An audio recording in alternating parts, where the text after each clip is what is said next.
Hello everyone, and welcome to At America TV. My name is James from the e-guides at America, and we welcome audience members joining us online. We hope that you're doing well and staying safe. At America is the United States Embassy's American Center, and our mission is to provide a space for young Indonesians to learn more about the United States. In this episode, we'll be having the future of space with NASA astronaut Robert Curbeam. But before we begin, let's break the ice with a little game. I have here a question for everybody. That question is, what was the first space flight that landed on the moon called? And I have here several options. Is it Apollo 11, Apollo 12, Apollo 16, or Apollo 17? Stay tuned until the end of this program because we'll be giving a live shout out to whoever can answer correctly on our social medias. I'd also like to let everyone know that as continuation of At America's 10th-year anniversary and a season full of holidays, we are holding an activity along with several giveaways. Those giveaways are food worth 1 million Indonesian rupiah for 10 lucky people to share with family and friends. If you're interested in joining, stay until the end of this program to find out more. Other than that, don't forget to take a selfie and tag At America's Instagram account. And now, without further ado, let me introduce Paul Taylor, the commercial attaché from the U.S. Embassy Jakarta, to give his opening remarks. Paul, the stage is yours.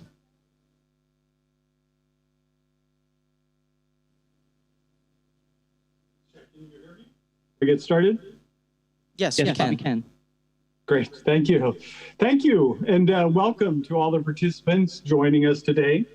Judging by the number of folks calling in and the enthusiasm expressed for today's program, it's clear that space exploration is of keen interest here in Southeast Asia. I know that everyone joining today's event has the shared experience of struggling over the last 15 months through both the global pandemic and what that means to us as a community, but also to our own individual personal challenges. I think we can all agree that this has truly been the most challenging year. It will be impacting us for generations and years to come, certainly. One bright spot for me over this last year, and I hope for many of those joining us today, has been the opportunity to witness the incredible accomplishments mankind has made in our continuing exploration of space. Over the last year, we've marked 20 consecutive years of human presence on the International Space Station. And that truly is an international effort. Citizens of more than 19 countries have had the honor of working on the ISS. This past year, we've also been able to celebrate the Hubble telescope's 30th birthday and rediscover the mind-blowing images that have been produced by this amazing piece of human ingenuity. Probably most importantly, over this past year, we've been able to mark the huge advances and explorations ongoing in our understanding of our nearest neighboring planet. I think we've all watched with awe and with amazement over the last several months as the Perseverance rover and its accompanying helicopter Ingenuity have broken new ground in our ability to explore Mars and to identify next steps to put humans on the planet in the coming years. There are many other Mars efforts underway, of course, that deserve recognition as well. China's Tianwen rover and the United Arab Emirates Hope probe are helping to broaden the impact that space technology has here on Earth, and that is a great thing. I might note also that there is one extremely important development in our space advancements that many of us may have overlooked. 2020 and 2021 marked the threshold where private sector-led development of space began to lead the way forward toward a more economical and sustainable utilization of the many resources available beyond our planet Earth. I hope many of you were able to watch the launch of SpaceX's Crew Dragon in May of last year and the incredibly exciting splashdown of the 2 American astronauts in August. The level of excitement in my own family as we watched it during the lockdown was similar, I'm sure, to what my parents experienced as they watched the Apollo missions leading up to the moon landings in the 1960s. As an embassy officer responsible for promoting opportunities for U.S. companies in global markets, I take particular pride in recognizing many American companies that are leading the way in creating innovative, sustainable, and inclusive technologies that will ensure that we have a viable path forward in space exploration. SpaceX, the company I mentioned, is just one of the many exciting companies coming from the United States.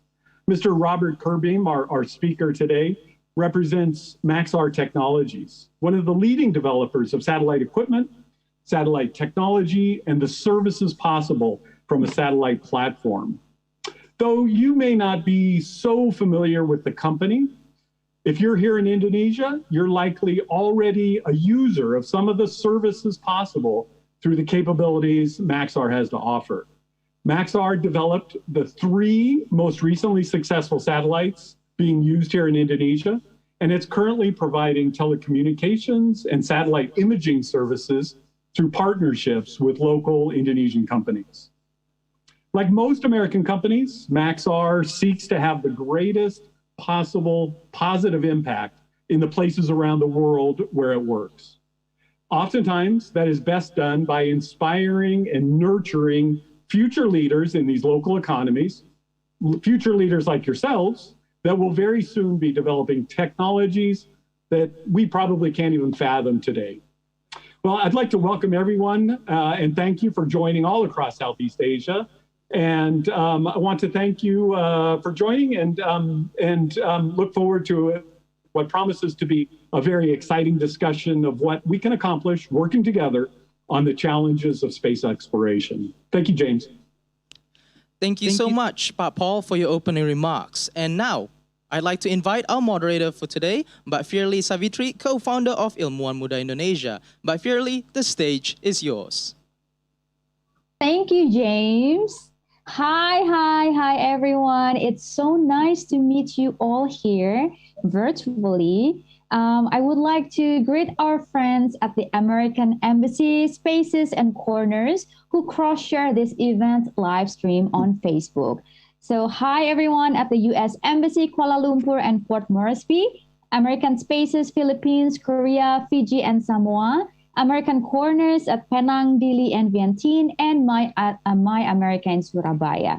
Also, hello everyone at the invited schools and universities, SMK Insan Kreatif Bintaro, Bina Rahayu, Telekomedika Bogor, dan SMK Karya Perjuangan. Hello there, UGM Engineering, Telkom Bandung, Akademi Teknik Wacana Manunggal, ITB Astronomi, Trisakti Environmental Engineering, and Institut Sumatra, Program Studi Sains Atmosfer dan Keplanetan. Hi everyone, I'm Firly Savitri and I will be the moderator of today's talks. And today's talks we have 2 sessions, and first one is where Robert Curbeam will give his presentation for 30 minutes, and then after that we're going to have a question and answer session. So if you have any questions about space science, about your favorite space flight mission or anything, or you want to know about how to become an astronaut, perhaps you can ask question through this chat, at this Zoom chat, or you can just write down your question at the social media comment in Twitter, in YouTube, and then I will ask the question later to Robert. Okay. Well, all right. We are so lucky today because we're going to have a chat with a real astronaut. Oh my God, this is like a dream come true for me because I'm a space science enthusiast. The Future of Space with NASA astronaut Robert Curbeam. And Robert Curbeam is currently the Vice President of Business Development for the Space System Group at Northrop Grumman Innovation System. Jesus Christ. Yeah. Prior to this and the other private sector appointments, Curbeam was a NASA astronaut who served on 3 space shuttle missions, and conducted 7 spacewalks. His career at NASA included service as Director of Safety, Reliability, and Quality Assurance for the Constellation Program, Deputy Director of Flight Crew Operations, and Spacecraft Communicator Branch Chief. Curbeam was also NASA's Deputy Associate Administrator of safety and mission assurance. You know what? Robert Curbeam, right now, he shares a record for the most spacewalks during a single space flight. He went to space in 1997, 2001, and 2006, spent over 900 hours in space, including over 45 hours during the 7th spacewalk. Not some ordinary walk, okay? It's spacewalk. Such a cool resume. So without further ado, ladies and gentlemen, please welcome our distinguished speaker, Robert Beamer Curbeam. Robert, the time is yours. Thanks, Fearly. I appreciate you inviting me to speak with At America today, and I'm really excited to share a little bit about my 37-year career in the aerospace industry and defense. So without further ado, could you please start the slideshow?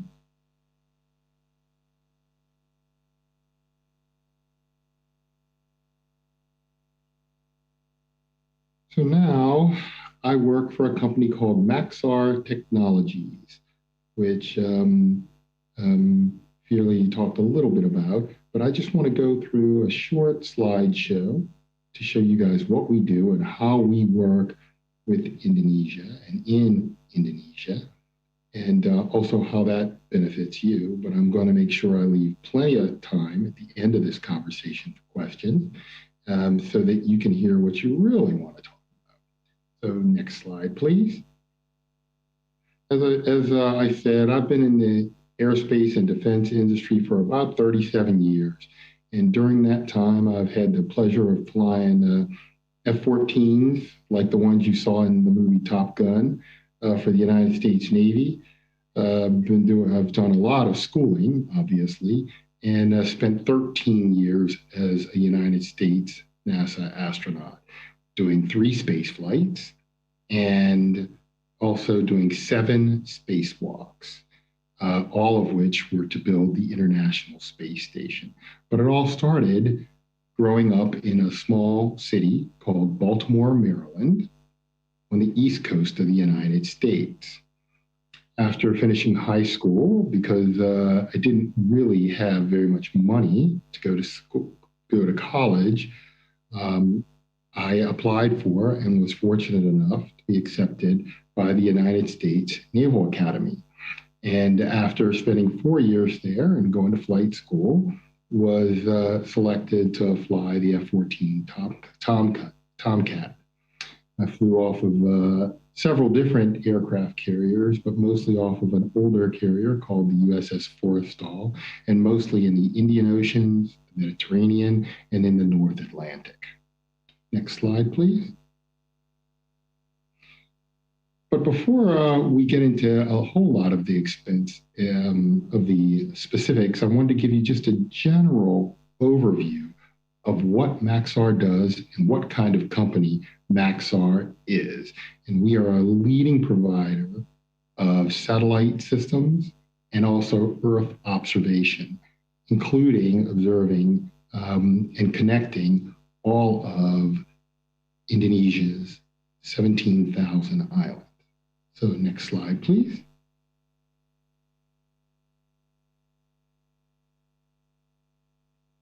And I think that's the slide that has the video.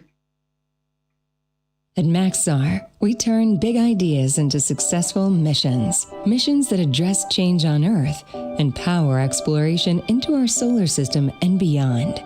And over the last 60 years, Maxar has helped visionaries, big and small, look for new ways to understand our planet and move humanity forward. Maxar's space infrastructure capabilities harness the promise of space for programs like in-space robotics to explore distant surfaces, power and propulsion systems that will propel us further into the galaxy, and communications satellite that provide connectivity across the globe. Our Earth observation satellite technology is revolutionizing how we identify, understand, and predict change at speed and scale. Maxar helps make space accessible, global change visible, and information actionable, all for a better world.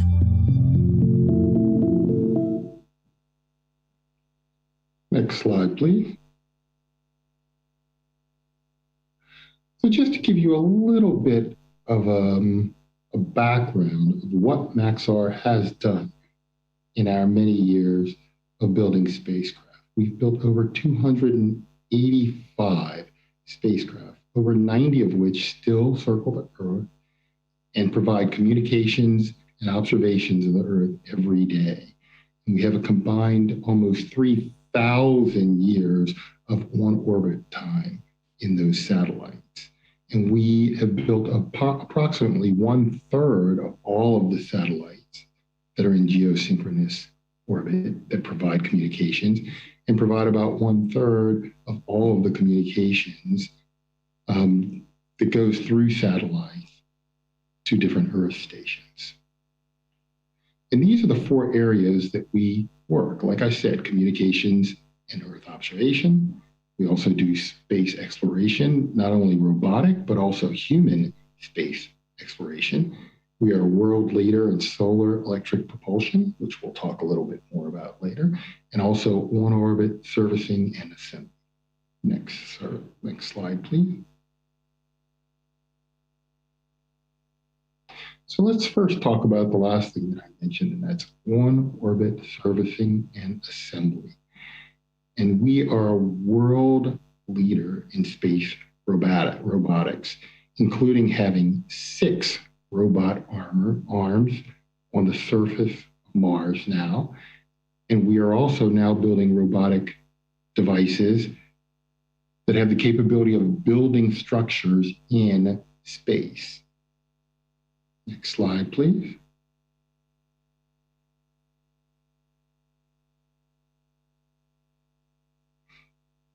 As part of our effort to contribute to the human exploration of space, we are building the power and propulsion element of NASA's Gateway space station, which will be a small space station which will orbit the moon and allow astronauts a way station from which to access any point on the surface of the moon. We will also be providing all the power for that space station and the vital communications that allow the astronauts who are at that space station not only to communicate with assets on the lunar surface, but also back to Earth and to other spacecraft in the cislunar environment. Next slide, please.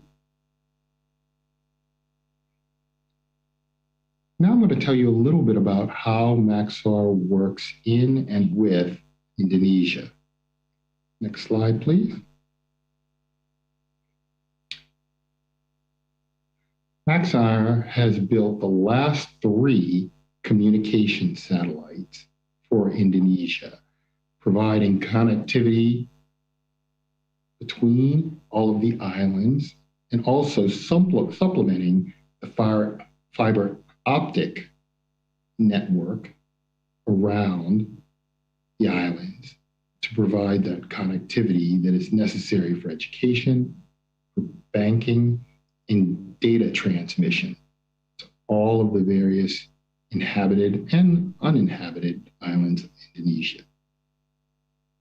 Next slide, please.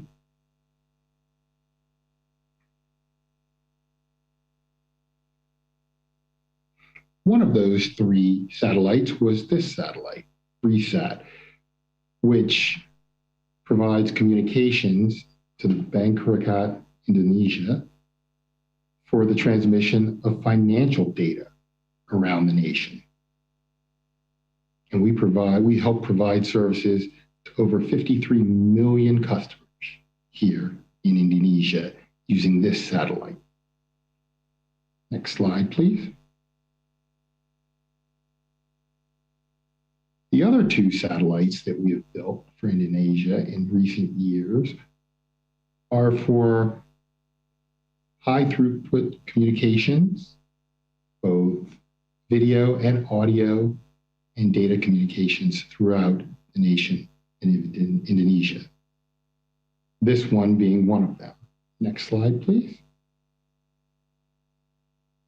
And And the other satellite that we built was Indonesia's first high throughput satellite, and that's this PSN satellite, Nusantara Satu. And it allows us to connect over 25,000 villages throughout Indonesia to the internet. Next slide, please.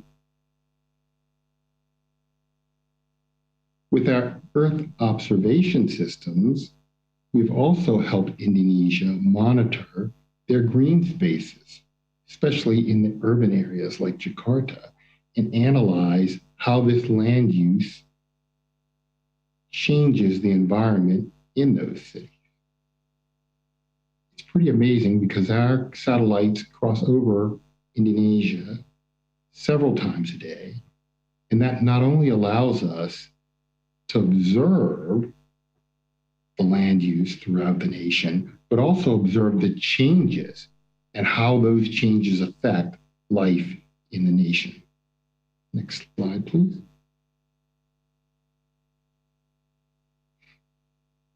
One of the most important missions we do with these Earth observing satellites is we monitor disasters around the world, including those like the earthquake and tsunami of 2018 here in Indonesia. And we can get this information rapidly to decision makers within the Indonesian government so that they can establish and monitor recovery efforts throughout the nation and turn around the damages that are done by these major natural disasters. Thanks. Next slide. Now, Maxar is quite unique in that we do a lot of commercial work in space. And I'm going to talk a little bit about that now. Next slide, please. One of the things that's trending within NASA is they are looking to commercial entities and companies that do commercial work more and more to support their exploration efforts. And this is due to the fact that because we do so much commercial work, we are very, very used to doing work that has demanding schedule and cost requirements. And that helps make exploration cheaper for NASA. Next slide, please. And some of the things that we've done for NASA, or contributed to, I should say, and some of the ways that they're using commercial entities for space exploration are listed on this slide.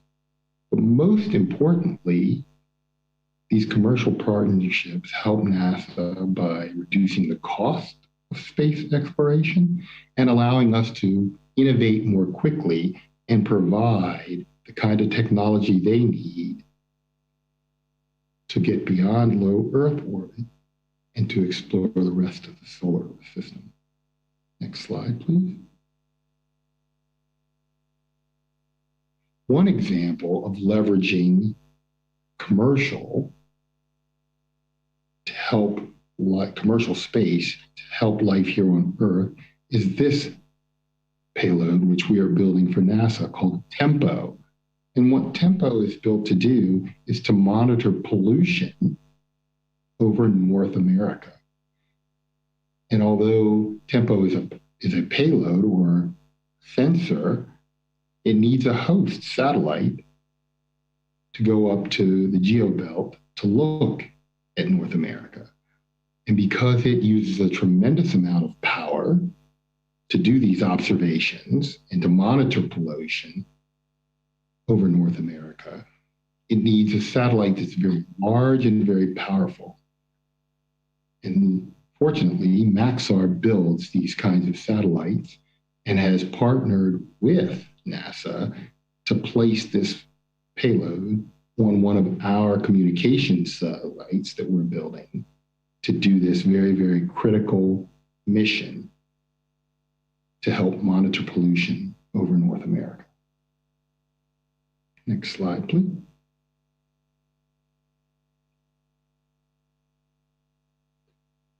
So that's a very, very quick, very brief description of my career and what Maxar does.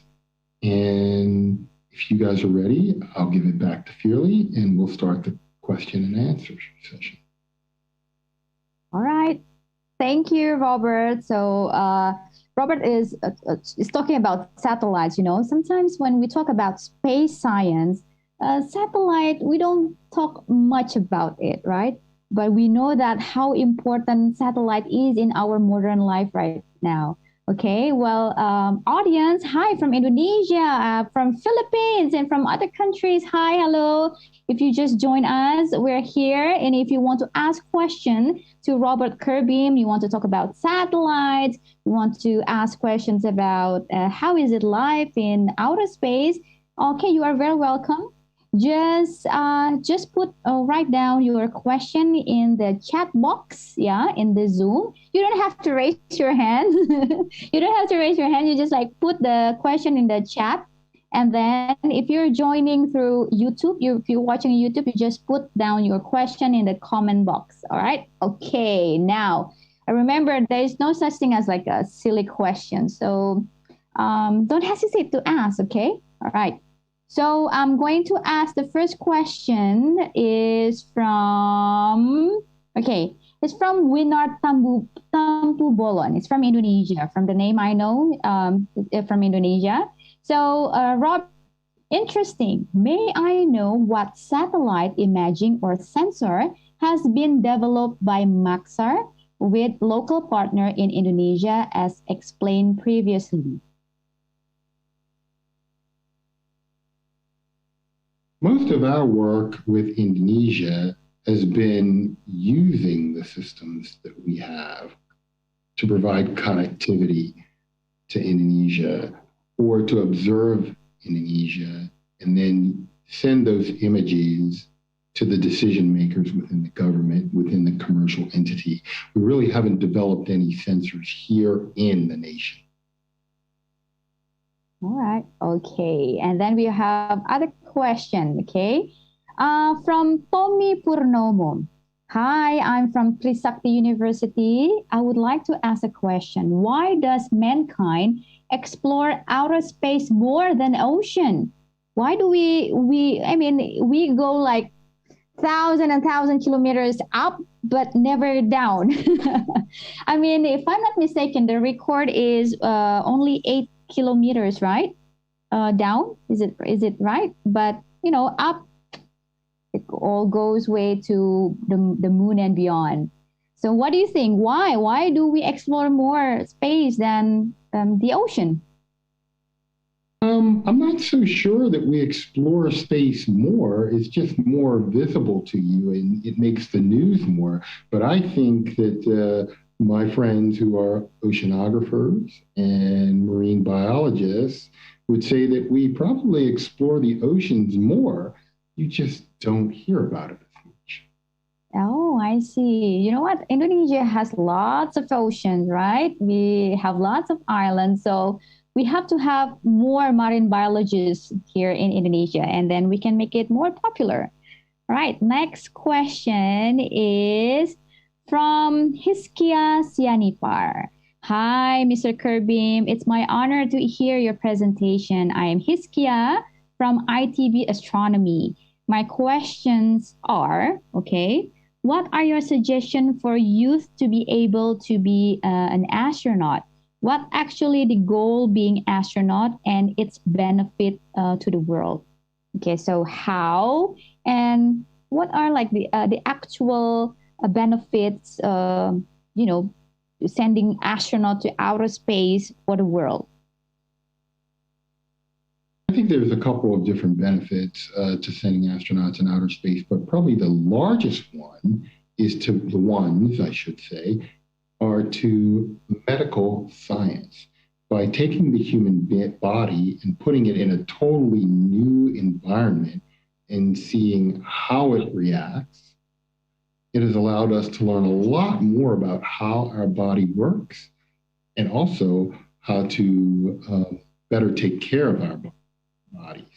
And so that's why you see when we send astronauts into space, we do a lot of medical experiments on them, and they do a lot of medical experiments because it's important in our desire to learn more about the human body. Mm-hmm. So what about your personal goal? I mean, why did you become an astronaut? I mean, it's not easy, right? I mean, you have to have like a brilliant brain, you have to have a very fit body and all the trainings and everything. What was your motivation at the time? My motivation to be an astronaut was to do something that was unique. The experience is unique. There aren't a whole lot of people who've had it.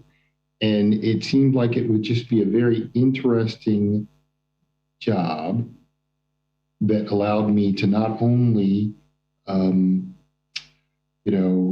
use my curiosity every day as a benefit to my job, but also do something that was fairly operational in that it allowed me to do things and actually do something that was both physical and mental in my job. And I really enjoyed that. And as it turns out, I had just an amazing career with NASA. And now, as a part of Maxar, I'm able to help my friends who are still astronauts fly into space safely and do the experiments and tackle the missions that they have now and return back to Earth to talk about it. I can imagine, when the first time you told your family that, hi, I'm going to space. I mean, your family were, I assume that they were like really, really happy. And I mean, it's not like everyday life that you have like a son going to outer space, right? All right. Next, we have another question from Inara. Hi, Robert Curbeam. I have a question about can Maxar observe light pollution and that changes from year to year in Indonesia too? Okay, so Inara is really concerned about the light pollution. Can like your satellite detect it? Well, our satellites can detect the amount of light coming from cities and such. So I guess in a sense we can. But we don't necessarily monitor that the way we monitor land use and things like that using our satellites. All right. Okay. Right. Dimas Rizky Baskoro. I would like to ask some question. Is it possible that in the future, mankind will be able to create spacecraft with the speed of light that can explore the stars and even other galaxies in just short time? What do you think? Well, obviously, I don't know. I can't predict the future, but I certainly hope so. Well, yeah. I mean, human being, like we're crazy creature, right? I mean, we can innovate, we can create things that before that it was just like in our imagination, right? We imagine that we can write something that can fly, and then we have airplanes, and then we have spacecraft and everything. So yeah, we hope so. I mean, humanity is great. Okay, and then Richard Halim. How did seeing our planet from outer space change how you see the way we live on Earth? Wow, yeah, that's a great question. I mean, they said that astronaut has their like a personal, specific point of view on Earth because they can see it from outside. Yes, I always tell people that if you don't leave this planet as a conservationist, you'll come back as one, because it's clearly evident the damage that we as humans do to this Earth once you see it from low Earth orbit. And so it definitely made me more of a conservationist when I came back from space. Yeah, so you love Earth more, right? Yeah, because right now, although we are willing, we want to be able to go to Mars, but right now we still don't have any plan B yet, right? So Earth, living in Earth is our only plan right now. So we have to take good care of our planet. Okay. Next question. Well, I have tons of questions, so I have to be quick. This is Azriel Julio Dante. Yeah. I would like to ask, in Mr. Curbeam spacewalk, have you ever concerned of hitting space debris? Yeah, we see in Hollywood movies, where the astronauts like being attacked by the space debris and like a comet or things like that. Did you experience something thrilling there on your spacewalk? Well, space debris is always a concern. I obviously was never hit by any, because if I were, I probably wouldn't be here to to talk today. However, I did see evidence of it all over the spacecraft when I did my spacewalks. You can see where the spacecraft has been pitted, and actually you can see in some cases holes in items on the spacecraft due to space debris. And we've actually had to, on my space flights, maneuver to avoid space debris. So yes, it is a concern, but NASA's quite good at handling it thus far. Awesome. All right. And then we have Yolanda Kearney. Great job, Embassy Jakarta, for Mr. Curbeam. What is happening when calls drop in our cell phones? Is it because the satellite problem? There are numerous reasons why your phone call might drop off. Sometimes it's just because you're in a bad area for reception. So don't blame the satellite. Don't just blame the satellite. It could be anything. That is well put, Fearla. You are very, very astute. All right. And then we have Darmawan Surya Kusuma. What is the most scariest thing have you ever experienced during space mission or maybe spacewalk?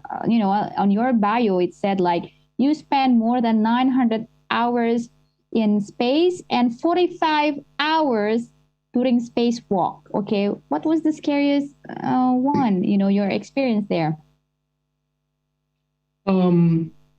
The funny thing is, you usually, in aviation and spaceflight, you usually don't get scared while things are happening, because the training truly prepares you to handle whatever comes up.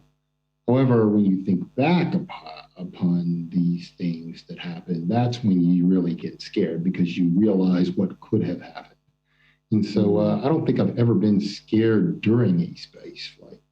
But looking back on some of the things, there were some dangerous things that have happened. And now you got scared? I mean, after, reliving the situation, oh my God, it was like that.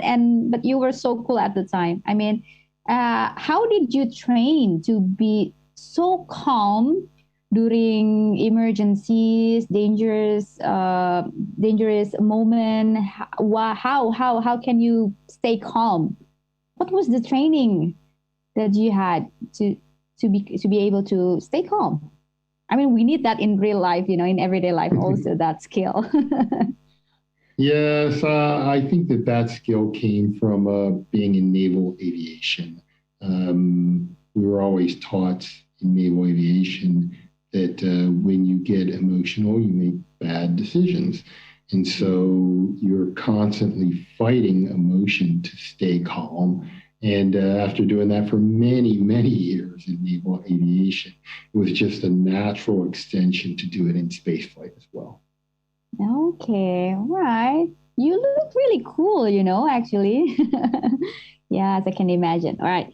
And then we have Shafira Ersasiwi. Hi, I'd like to ask about Maxer that can support to identify the disaster, tsunami and earthquake. What kind of data that we get and how does it work? Okay. For the tsunami and earthquake, do you get any data supporting beside images after the disaster? Do you get any data beside the images?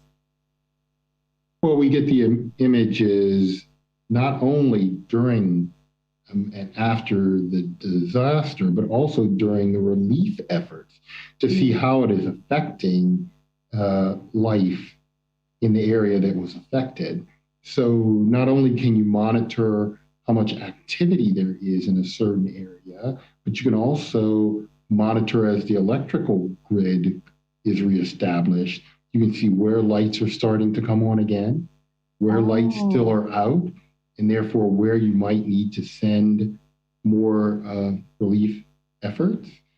And also you can see the effect of the flooding by looking at what the area looked like before the disaster and after.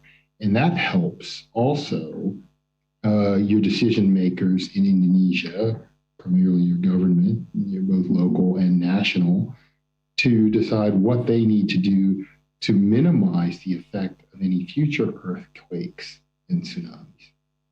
All right. Okay. And we have Kenzie. Kenzie is curious. Who made the idea to build an organization called NASA? And why is it called NASA? NASA was formed back in 1958 in the United States because we had a group called NACA, which concentrated only on aeronautics. And when we decided that we were also going to venture out to space, we knew we needed an organization that could handle spaceflight. And so they took the existing aeronautics organization and expanded it to make it also applicable to spaceflight. So that's why NASA was formed in 1958. Oh, so interesting. Yeah, it used to be NACA, only aeronautics, and then you add the S for NASA for space, right? So we got NASA. Okay, so Kenzie is an elementary or kindergarten student. Yeah, I'm so curious. Okay, thanks, Kenzie. And then we have Shifa. Hi, Shifa. I want to ask a question about the Maxar. What's the effect of the space weather on the Maxar and the satellite's orbit? Oh yeah, the space weather. That's interesting. It affects satellites, right? Yes, it does. Sorry. It affects space weather affects it in two ways. Okay. One is that when you have a tremendous amount of electromagnetic flux from the sun, sometimes it will affect the performance of the satellite, but we expect that, so we build the satellites to handle that. And then the other thing is, as the sun goes through its solar max and solar min, that either causes the Earth's atmosphere to expand or contract. And when the Earth's atmosphere expands, you get more drag on the satellites, and their orbits tend to degrade, especially low Earth orbiting satellites. Their orbits tend to degrade at a faster rate. So that's how it affects it. Okay. Well, sorry, Kenzie. You're elementary student, not kindergarten. Thank you for correcting me. Okay, now we have Alfia.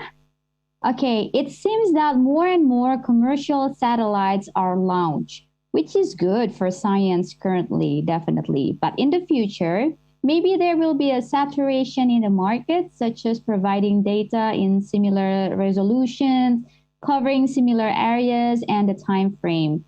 What's your thought in this as someone's involved in space companies? Thank you. Wow. Okay, that's a question from Alfia. Sorry, Robert, you have to unmute. I'm sorry, you were broken on my end. Can you ask that again? Okay, I will ask again, okay? All right.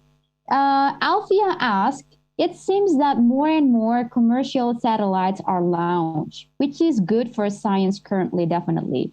But in the future, maybe there will be a saturation in the market, such as providing data in similar resolutions, covering similar areas and time frame.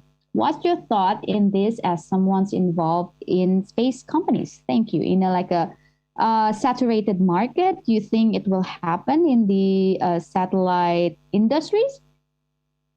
Well, I don't think that the market will ever be saturated simply because every time we thought it would be, there are more demands put on spacecraft. So we need more spacecraft, not less. Also, nowadays we do have both large and small satellites, and Maxar builds both. So I think that when you consider the mission and the laws of physics, there'll always be missions that are more applicable to large satellites, and there will be some that can be moved over to smaller satellites. So you really need both. Okay, there's always another opportunities, and innovation. So it's not stopping. Okay, all right, and we have Shiva. I want to ask the question. Okay, I already asked her. I already asked her question. Okay, that's twice. Okay, wait. We have a question from Dong Hun Khan.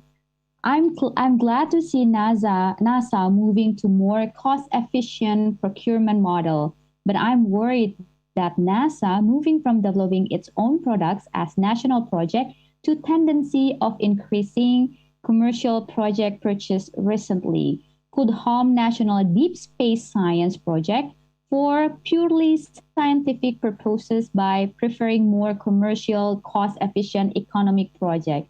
Is it really a possibility? I mean, doing like a pure scientific, and then also have like for a commercial, more like an economic purpose. What do you think about that, Robert? I think they're right. There is a threat to the purely scientific exploration missions. However, I think it's our job as nations to make sure that we still put the requisite amount of money and funding into the scientific missions as well. But yes, that is a threat by seeing all of these space agencies, not just NASA, going to a more commercial model. And it's something that we have to be wary of. All right. Okay. And then your son. I want to ask about your experience in space. How do you feel in space, like about in zero gravity, seeing the shape of the Earth? Can you still like experience? Do you still can feel how it felt that time? Can you still remember? Oh yes, most definitely. It's an amazing feeling because it's the culmination of a tremendous amount of work and training to get there. So you never forget what it felt like. But I think probably the most memorable part of it is just how small and insignificant I felt in going to space, seeing such a huge Earth, it's the evidence of so many people here. And then you look, of course, away from Earth and you see all, probably 20 or 30 more stars in the sky than you would on a clear night from Earth, and you realize that you're an even less significant part of the universe. So it's definitely a feeling of I guess you could call it smallness, of insignificance, in that your problems are very minor compared to the problems of the Earth or of the universe. Was it like quiet there? Extremely quiet. Oh my God. The kind and of when you're on a that you spacewalk, never experienced before. Right. When you're on a spacewalk, about all you can hear is just the whir of your fan that circulates the oxygen around in the spacecraft, and that's it. It's extremely quiet. Oh my God. I really want to do a spacewalk. Okay, so it's Alexander Monte. I'm Alexander. I'm aspiring first Filipino astronaut. Wow, awesome. I'm a fan of you since I was a child. You're one of my motivation why I wanted to become an astronaut. Wow. I have a question on how Earth gets its layered structure. Does satellite has also a contribution to get the Earth's layer structured? I mean, information, knowledge about the Earth's layer does satellite help us to get that kind of information? Yes, a lot of the Earth observing satellites, including the ones that Maxar has, our Legion and Worldview satellites, take a lot of pictures of the Earth, and by using these pictures and evaluating the geography of the Earth, the geology, excuse me, of the Earth and geography, we can tell certain things about the structure, the layered structure of the Earth, especially plate tectonics and things like that. Okay. All right. And then we have Olive. Olive is 7 years old. Hi, Olive. I'm currently staying in Singapore. She's wondering what does it feel like when you are floating on zero gravity, and can I be an astronaut while also being a biologist? Well, I answer the second question first. Yes, we do have biologists that become astronauts, and floating in space kind of feels like you're in a pool underwater, not touching anything. The only difference is you don't get wet and you don't have to hold your breath. Okay. All right. And then another question from Rafa. Hi, Rafa. Rafa is from ITB Astronomy. I want to ask a question. What are your thoughts and comments about the fundings provided by the US government towards science? Because as far as I know, just like Indonesia, the US fundings mostly goes to military. Do you think one and another are more important? Well, I think they're both important. However, a lot of the funding helps both. A lot of the things that we learn through scientific research helps the military, and a lot of the things that we do and learn from military research helps science. So in some ways, you need to fund both. All right. Okay. Next, we have Muat Shawali. I have always been interested in satellites, especially nano satellites and space exploration. What are you saying about human civilization to Mars? Looking at the facts and that it is not as better as Earth, especially when it comes to its atmosphere layers. I mean, okay, what do you think about Mars mission? And Mars is not more comfortable than Earth. Why do we have to move there? Well, there are a lot of reasons why we should be exploring Mars. One is that the more we learn about Mars, the more we learn about the Earth, because there are some theories that think that Mars was more like Earth, and Earth will become, in the future, more like Mars. So that's one of the reasons we explore Mars. Okay, all right. Oh, okay, that's interesting. And then we have from the American Center, Suva. Do you see the changes happening to our planet during your career as an astronaut? What was it like stepping out on your first spacewalk? Yes, each time with each flight that I went up into space, I could see many, many changes in specific areas of the Earth. They were noticeable just in looking with the naked eye, how the Earth had changed between my flights. So yes, it's very, very visible, the different changes. This is like devastating changes. I mean, from you went first at 1997, right? And then Yes. you went back there in 2001, right? Was it like a significant change? I mean, I would say that there was a significant change between 97 and 2001, and then a significant change between 2001 and 2006. And the things you mostly notice is one, deforestation, very, very clearly evident from space. Increased pollution, very, very easy to see. And also water, just water usage, and I guess that's what you would call it, but also lakes in certain parts of the world shrinking drastically, especially the Aral Sea in Asia shrunk significantly during my 3 flights. Wow. All right. Okay. All right. That's concerning. Right. And then we have William Tawake.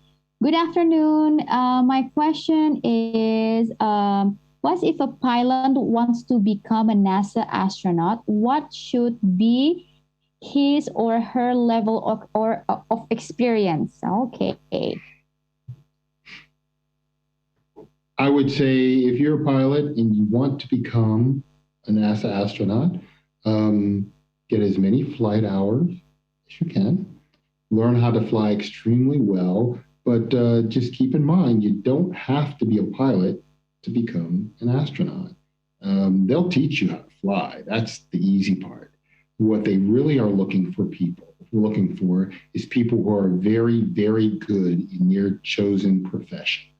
And it needs to be a technical profession like science, engineering, medicine, things like that, and education.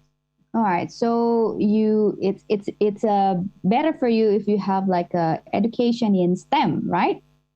Doesn't have to be a pilot, but in STEM. In yes, general, that is much more important. Much more important to have a degree in a STEM area. As a matter of fact, now I think you have to have at least a master's degree in a STEM field. All right. Okay. And then Azim, hi Azim. I have a question. How long can humans stay in space? You know that it will affect your muscle, right? Even though you're in in the International Space Station, you can breathe, but staying long in outer space can affect your muscles. So how long is the maximum days that human can stay in space?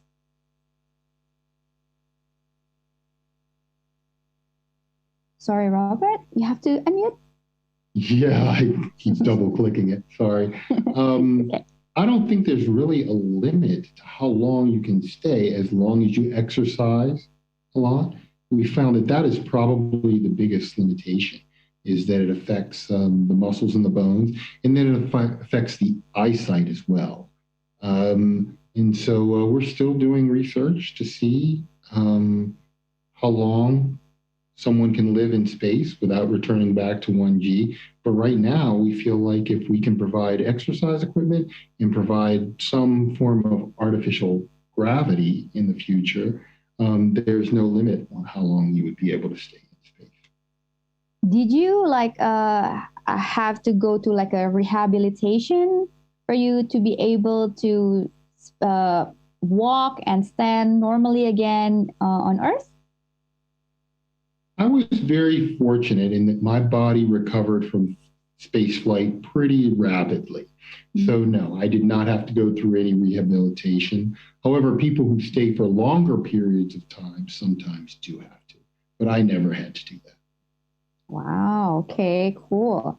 All right, next we have a question from Savaneka Kalo. Savai here. Okay, we commend such amazing work you have done in space exploration and how it has helped improve life on Earth via identifying pollution and etc. However, I've always been curious to know, how do we actually figure out the substances present in planets out in space when we have yet to land? Okay. On some of these planets like Saturn, Jupiter, how can we know that Jupiter and Saturn has helium and Neptune has methane? How can we tell? Mostly how we can tell is by looking at the light coming from those planets. And depending on what kinds of structure, or what kind of, I should say, elements and molecules are in those atmospheres, the light that they reflect will look different. It will be in different spectra. And by evaluating those spectra, we can tell what kind of substances are on that planet. Okay, so by the color, right? At least that, because they react different from the light absorption and the light reflection. Yeah, so you can tell what kind of elements that is there. Okay, now we have Savenako. Okay, we've read that. Okay, Pranil Prasad. Hi from Fiji. Hi.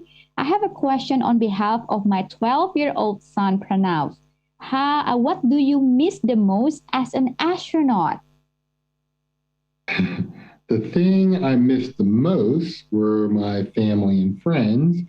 And I also, at the time, missed drinking Mountain Dew because you're not allowed to have soda there.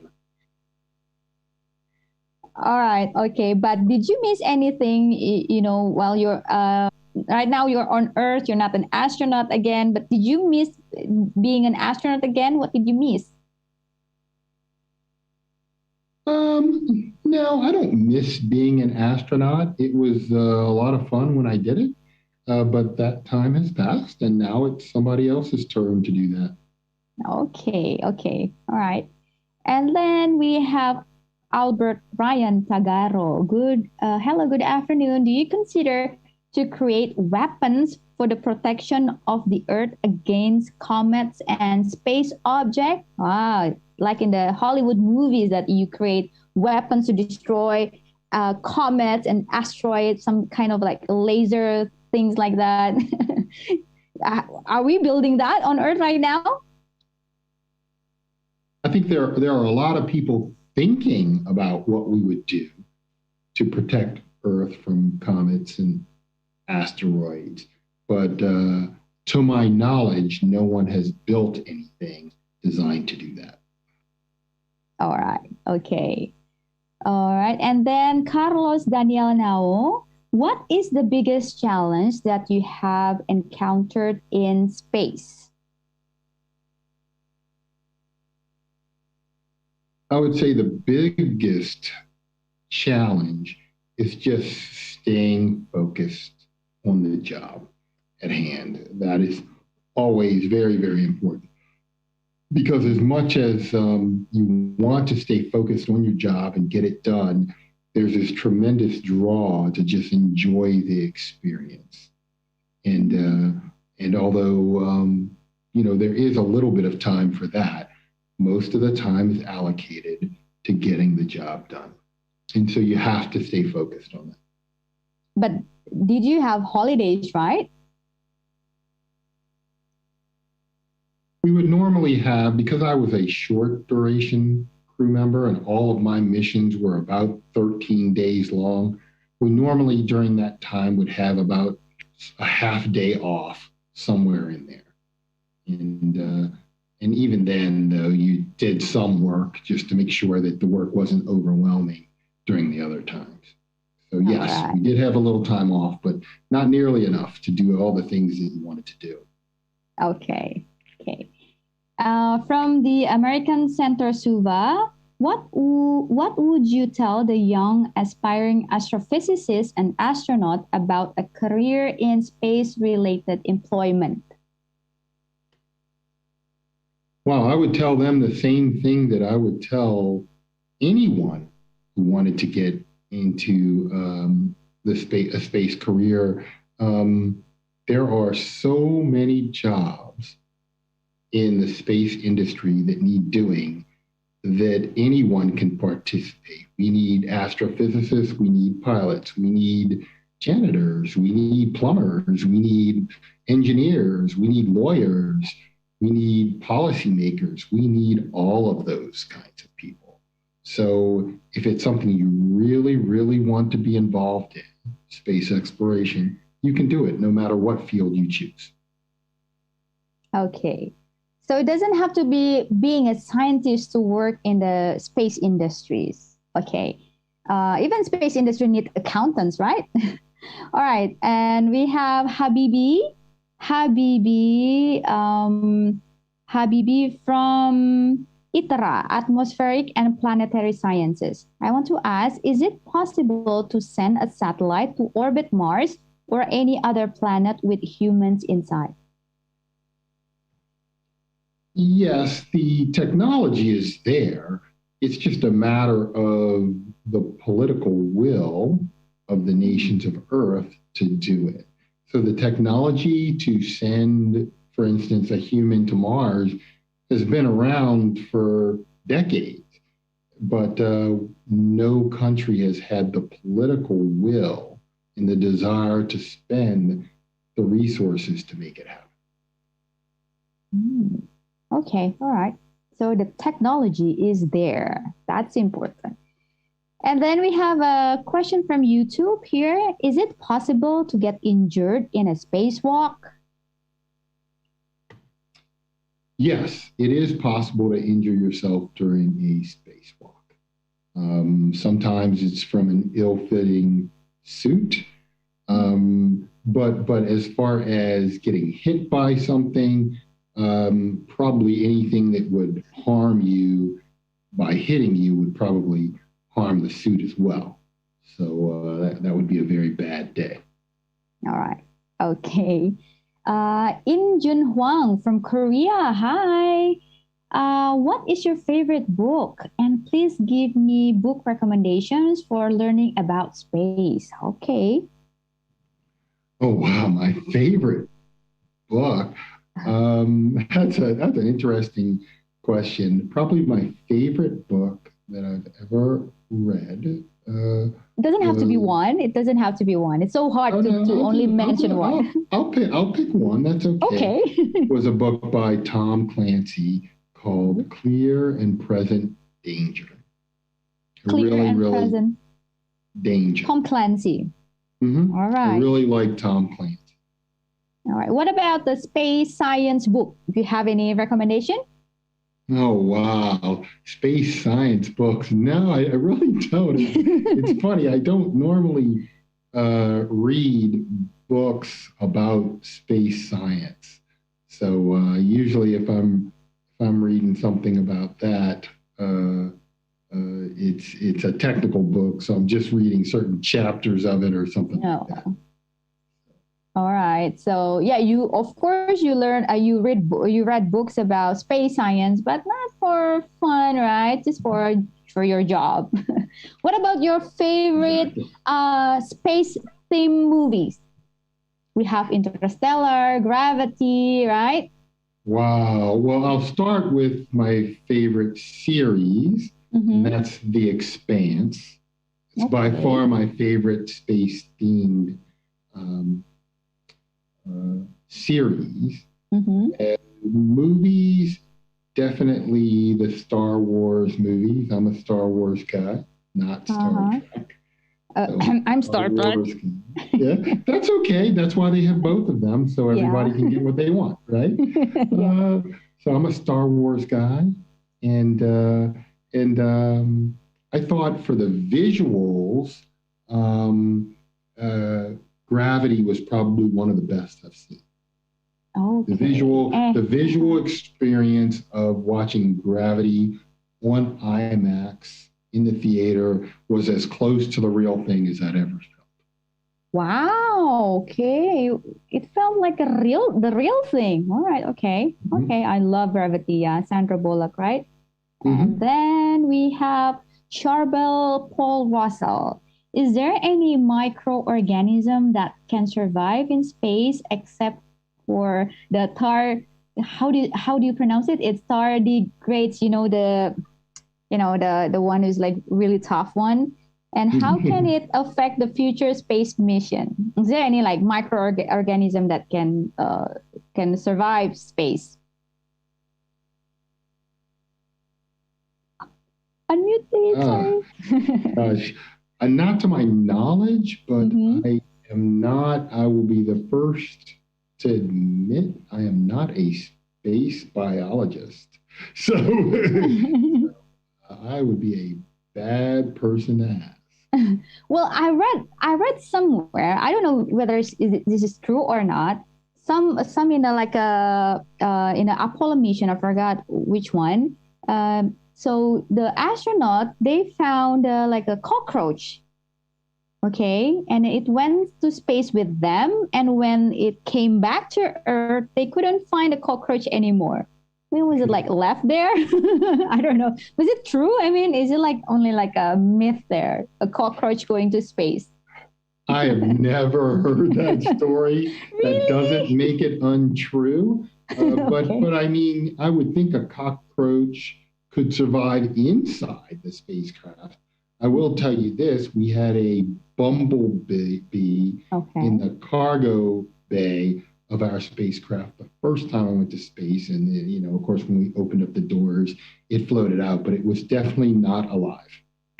Okay, but so it was an accident, right? The bumblebee, it wasn't supposed to be there. Okay, all right, a bumblebee, right? And then we have Trisina. Hi, Trisina. All right. Okay, my question is, when do you and other astronauts decide to go to space? Is it when there's a case that you all need to do research there? Oh, so it's like a bat sign, right? When is your calling? What is the call sign, right? Wow. My call sign is Beamer. But I will say, as far as the decision to fly into space, it is made by the executives in NASA as far as what missions are going to be flown, and then they pick the crew for each mission. So you don't decide on your own.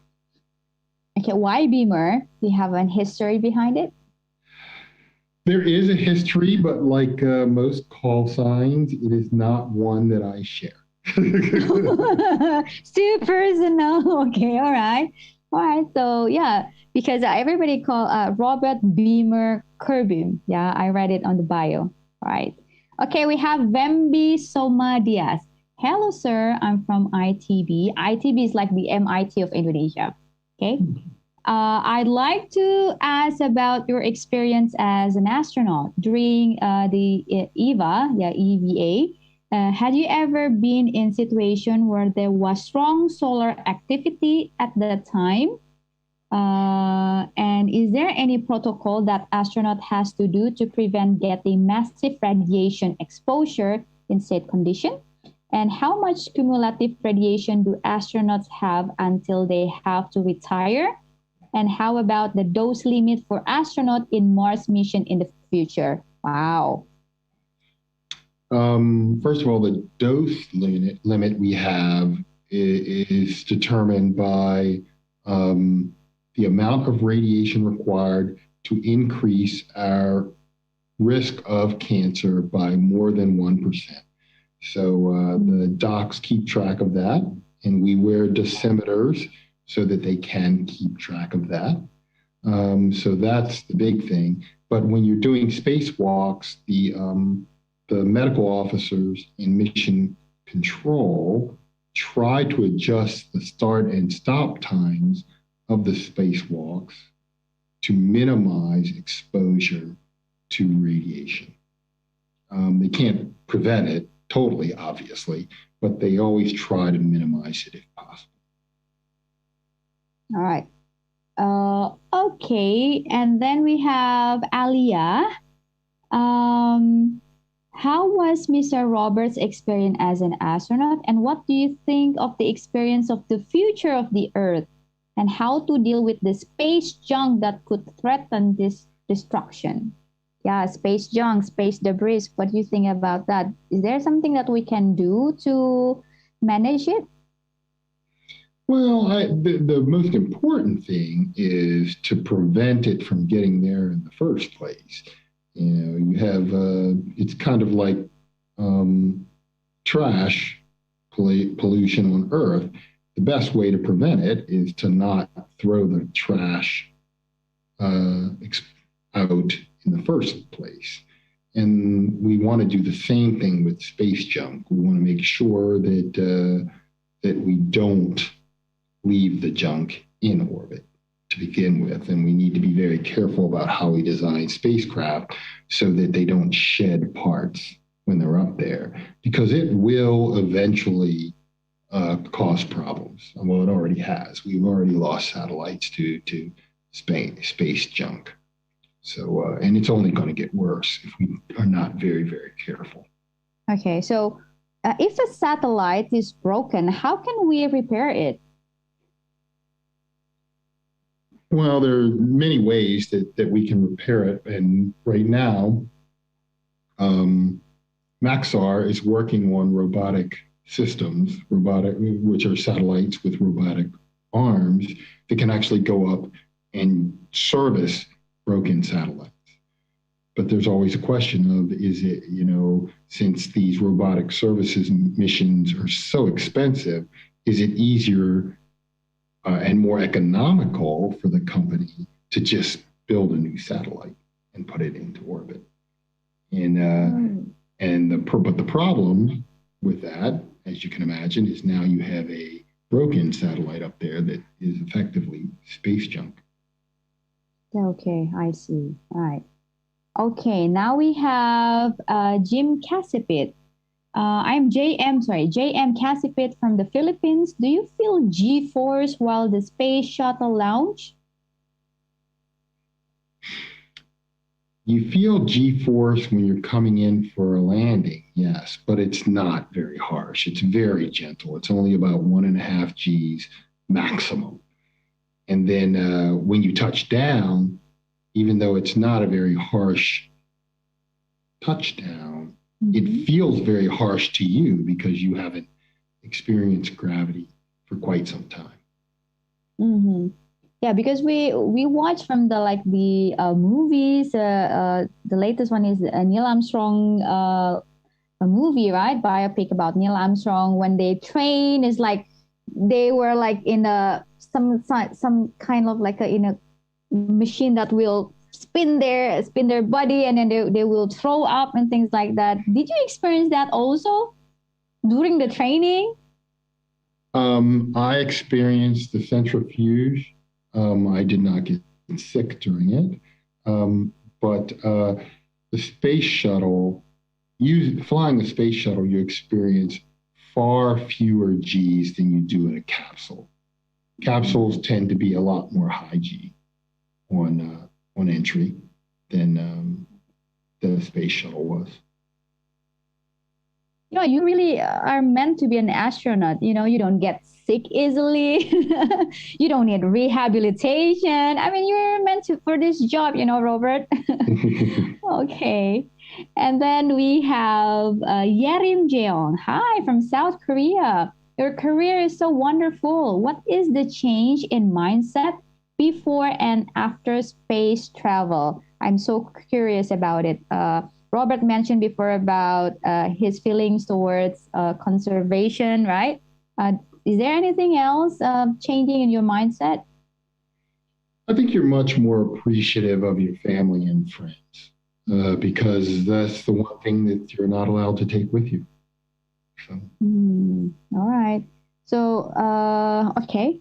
And then we have Mamao Tafao from the Tuvalu, South Pacific. Hi, Mamao.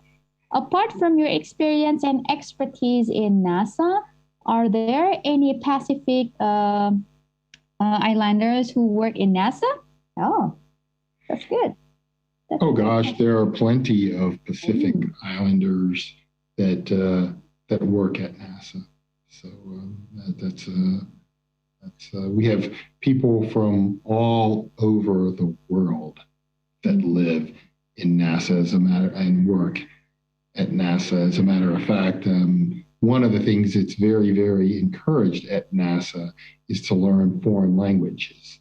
And one day I actually had a class on what we call our Simplified Aid for EVA Rescue device, our little jetpack that we fly around on when if we get in trouble on an EVA.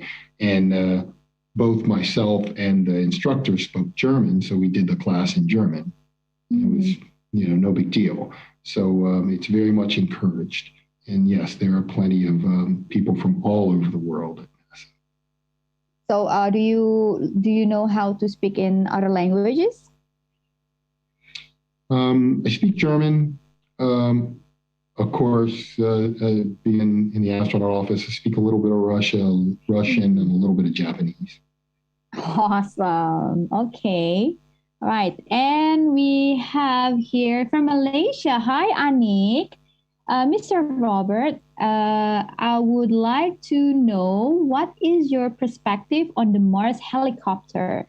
Would it be more efficient and efficient compared to the rovers? What do you think? Well, we're going to find out, aren't we? Because they will use it the way they use it. The problem is the Mars atmosphere is very, very thin. So it takes quite a bit of power to get a very large mass airborne, if you want to call it air, on Mars. So it's probably easier to do a lot of the exploration with rovers. All right. Okay. And then, hi from Timor-Leste. Hi, Aldo Suarez. How long do astronauts have to train before going to space? Generally speaking, your initial astronaut candidate training takes anywhere from 1 to 2 years. And then you have several, for shuttle missions, it would be anywhere from 9 months to 2 years of mission-specific training, where you're just training to do your mission. And then, so about the fastest you could ever, during the shuttle era, get to space is probably about 2.5 years from when you start. Okay. Now, with space station training taking even longer, it's probably more like 3 to 4 years before. Okay. All right. Okay. And we have from ITB Astronomy, Hazana. Hi. I want to ask Mr. Curbeam's advices or tips. What are the minimum education and qualification needed to become an astronaut? I heard that you spent 4 years. Is it a bachelor in astronautics or what? The minimum requirements now to become an astronaut are a master's degree in a STEM-related field. Master degree. And then you have to pass the NASA physical, which is just a medical examination to see if you're healthy and to make sure that you don't have any long-term health issues. Okay, all right. So minimum master degrees in STEM field. And then we have Muhammad Farhan. We're planning, right? I'm sorry, you were breaking. Okay, sorry. So the question was, why did NASA never come back to the moon? They just haven't been back yet because we had other priorities. We wanted to establish the space shuttle program and the International Space Station program. And so now that the shuttle is over and ISS is probably in its last decade or so of life, we are pursuing programs to go back to the moon and then on to Mars. Yeah. Okay, so it's moon and beyond. I have 2 more questions, okay? First is from Albert Ryan Talgaro from the Philippines. Do NASA consider PhD of non-American if they get their degree in their country? Yes, we do have some people who have received doctorate degrees outside of the United States. All right. Okay. And then we have a question from Instagram. It's from @Sumnu Okay. Good afternoon, guys. What's the priority field of research conducted in space in these coming years? Oh gosh, what are the priorities? I don't know exactly what the priorities of Science Mission Directorate are because it's divided into four different parts, and each of them have their own priorities. So you have planetary science, astrophysics, earth science, and then you have heliophysics. So each of those different areas have their own priorities at NASA. Okay. Wow, Robert, you've been so kind. You answered the question like for 1 hour. Your answer was like really straight to the point, short, but we get the answer that we needed. Thank you very much, Robert. It's been such a pleasure for me myself as a space science enthusiast to finally be able to talk with a real astronaut, right? And then also be able to act as a moderator and ask questions from the audience. We have audiences from Indonesia, the Philippines, right? And also from Korea and other countries. Thank you very much, everyone, for paying attention. You've been such a great audience. Thank you for the great questions. And I hope, if you're willing, if you wanted to go to be an astronaut, you want to go to like Mars, I hope you can get there. And remember, if you want to be an astronaut, it's not an easy job, but it's like worth it to try, right?